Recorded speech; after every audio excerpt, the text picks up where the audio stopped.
दिल्ली का drainage system 1957 में तब तैयार किया गया था जब यहाँ की आबादी महज 30 लाख थी। आज ये आबादी बढ़कर 2 करोड़ से भी ज्यादा हो गई है, जबकि ड्रेनेज सिस्टम अब भी वही है। दो सरकारें और इतनी एजेंसीज होने के बावजूद हर बारिश में दिल्ली पानी पानी हो जाती है।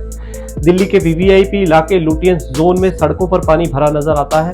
मिंटो ब्रिज तो हर बारिश में लगभग डूब ही जाता है। आईटीओ चौराहे पर भी पानी की वजह से जाम लग जाता है और इसका असर नई दिल्ली से लेकर यमुना पार तक सड़कों पर गाड़ियों की लंबी लंबी लाइन और जाम के रूप में दिखाई देता है। दिल्ली में जहां जहां अंडरपास बना है वो सभी सिर्फ कुछ घंटों की बारिश में डूबे नजर आते हैं। दिल्ली में संगम विहार जैसे सैकड़ों कॉलोनियां हैं जहां के निवासी हर बारिश में स्विमिंग पूल के नजारे लेते नजर आते हैं। इस तरह की हर बारिश के बाद दिल्ली में पॉलिटिकल एलिगेशन का दौर भी बड़ी जल्दी तेज हो जाता है।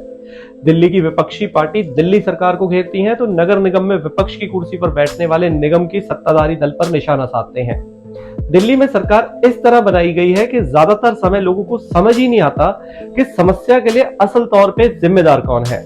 लोग समझ ही नहीं पाते कि नाले, गलियों और सड़कें साफ करने का काम दिल्ली सरकार का है, नगर निगम का है या फिर सेंट्रल एजेंसीज का है। तो आज वीडियो में मैं आपकी हेल्प करूंगा ये समझने में कि आखिर दिल्ली में जो आपके घर के पास और सड़क पर पानी जमा हो रहा है इसका जिम्मेदार कौन है, और आपकी हेल्प करूंगा इस चीज को भी समझने के लिए कि अगर आपकी नाली और सड़कों पर जाम लगता है तो इसके लिए भगवान को जिम्मेदार बोलना है या फिर अपनी सरकारों को। और साथ ही ये भी बताऊंगा कि देश के बाकी स्टेट्स में जो बाढ़ आ रही है उसके लिए हम और आप किस हद तक जिम्मेदार है। सत श्री अकाल जी, मेरा नाम है परमजीत सिंह और आप देखना स्टार्ट कर चुके हैं टू द पॉइंट परम। सबसे पहले दिल्ली की बात कर लेते हैं और आपको मैं दिल्ली के बारे में समझा देता हूं कि दिल्ली में हर साल पानी भर जाने वाली समस्या का पूरा खेल क्या है।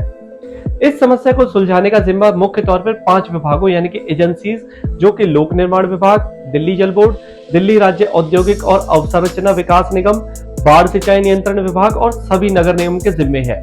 लेकिन दिल्ली की सड़कों और नालियों के रखरखाव में 17 सरकारी विभाग की भी भूमिका होती है। नगर निगमों पर लगभग 24,000 किलोमीटर की सड़कों की जिम्मेदारी है। इन सड़कों से लगे 4 फुट तक चौड़ाई वाली नालियों को साफ करने का जिम्मा भी नगर निगम के पास ही है। इन नालियों में गाद निकालना, कूड़े की सफाई करने की जिम्मेदारी नगर निगम की होती है।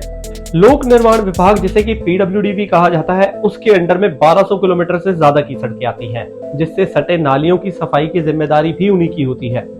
इससे ज्यादा बड़े बड़े नालों के गाद निकालने की जिम्मेदारी बाढ़ और सिंचाई नियंत्रण विभाग की होती है। और आपको ये सब जानकर बहुत ज्यादा हैरत होगी कि हर साल सभी विभाग मिलकर कई लाख टन गाद नालियों से निकालते हैं। इस पर खर्च होने वाली कुल राशि 800 करोड़ रुपए से भी ज्यादा होती है। सामान्य नियम तो ये कहता है कि बारिश के मौसम के शुरू होने से पहले ही जिम्मेदार विभाग जो भी उस नालियों और गलियों का हो उन नालियों की सफाई करवाकर गाद निकाल दे और उसे समय रहते वहां से उठवा भी दे। गाद निकालने की वजह से नालियों में पानी का प्रभाव तेज होगा और बारिश का पानी भी सड़क पर इकट्ठा होने की बजाय नालियों के तेज प्रभाव से बहता हुआ बाहर को निकल जाएगा। इस काम की जिम्मेदारी लगभग 5 एजेंसियों के पास होती है। लेकिन इन विभागों की लापरवाही का आलम दिल्ली की सड़कों पर साफ साफ सब लोगों को नजर आता है। समय पर नालियों की सफाई नहीं हो पाती है। दिल्ली की सड़कों पर तो कई बार ये नजारा देखने को भी मिलता है कि आसमान से बारिश हो रही होती है और साथ ही सरकारी एजेंसी नालियों से गाद निकालकर सड़क पर रखती नजर आती है और बाद में वही गाद, क्योंकि बारिश हो रही होती है तो बारिश के कारण पानी के साथ बहकर फिर से नालियों के अंदर समा जाता है और इसके बाद दिल्ली फिर से पानी पानी नजर आने लगती है। नई दिल्ली के वीवीआईपी इलाके का जल भराव तो फिर भी मीडिया की वजह से सरकार की नजरों में आ जाता है और तेजी से उस पर कार्रवाई भी होने लगती है। लेकिन दिल्ली में संगम विहार, प्रीत विहार, लक्ष्मी नगर जैसी हजारों ऐसी कॉलोनियां हैं जहां के लोग बारिश के मौसम में जल भराव के कारण नर्क जैसा जीवन जीने को मजबूर हो जाते हैं। दिल्ली में जल भराव का कारण दिल्ली का इतनी ज्यादा बारिश के लिए तैयार होना नहीं है, क्योंकि अमूमन सरकारों को लगता है कि दिल्ली में बहुत ज्यादा बारिश नहीं होगी, यानी कि थोड़ी बहुत ही बारिश होगी, उसका इंतजाम हम मोटर पंप लगाकर पानी निकालकर सड़कों से और गलियों से कर लेंगे। दिल्ली में पानी भरने का जिम्मेदार ड्रेनेज सिस्टम भी है, क्योंकि ड्रेनेज सिस्टम साल 1976 में बनाया गया था और उस टाइम महज 30 लाख आबादी दिल्ली की होती थी। दिल्ली की आबादी अब बढ़कर 2 करोड़ से भी ज्यादा हो गई है, लेकिन ड्रेनेज सिस्टम आज भी दिल्ली का वही है। उसी हिसाब से कम चौड़ी नालियां हैं, कम चौड़े नाले हैं और पानी की निकासी वहां नहीं हो पाती। जैसे कि मैं पहले ही आपको बता चुका हूं कि टाइम से गाद, कूड़ा करकट दिल्ली की नालियों से नहीं निकाला जाता। उससे ज्यादा लापरवाही हमारी और आप जैसे लोगों की है, क्योंकि हम दिल्ली में जितना भी कचरा होता है, प्लास्टिक की बोतल होती है, पन्नियां होती हैं, वो भी हम सीधे नाली में डाल देते हैं। नाली जाम हो जाती है और पानी नाली में नहीं जा पाता, जिसकी वजह से नाली से पानी निकलकर सड़कों पर आ जाता है या गलियों में आ जाता है। इसके लिए जिम्मेदार एक तथ्य यमुना की चौड़ाई का कम होना भी है, क्योंकि लगातार यमुना पे इल्लीगल कंस्ट्रक्शन होती जा रही है। अगर आप कभी सराय काले खां से महारानी बाग की तरफ जाएंगे तो फ्लाईओवर से आपको यमुना के बीच में कंस्ट्रक्शन करी हुई लोगों की, घर बनाए हुए लोगों के नजर आने लगेंगे। लगातार यमुना में इल्लीगल कंस्ट्रक्शन होने की वजह से यमुना की चौड़ाई कम हो गई और जो पीछे से पानी हथनी कुंड बैराज से पानी छोड़ा जाता है वो सीधा यमुना में ना जाकर अब रिंग रोड पे चांदीराम अखाड़ा की तरफ से दिल्ली की सड़कों पर आ जाता है।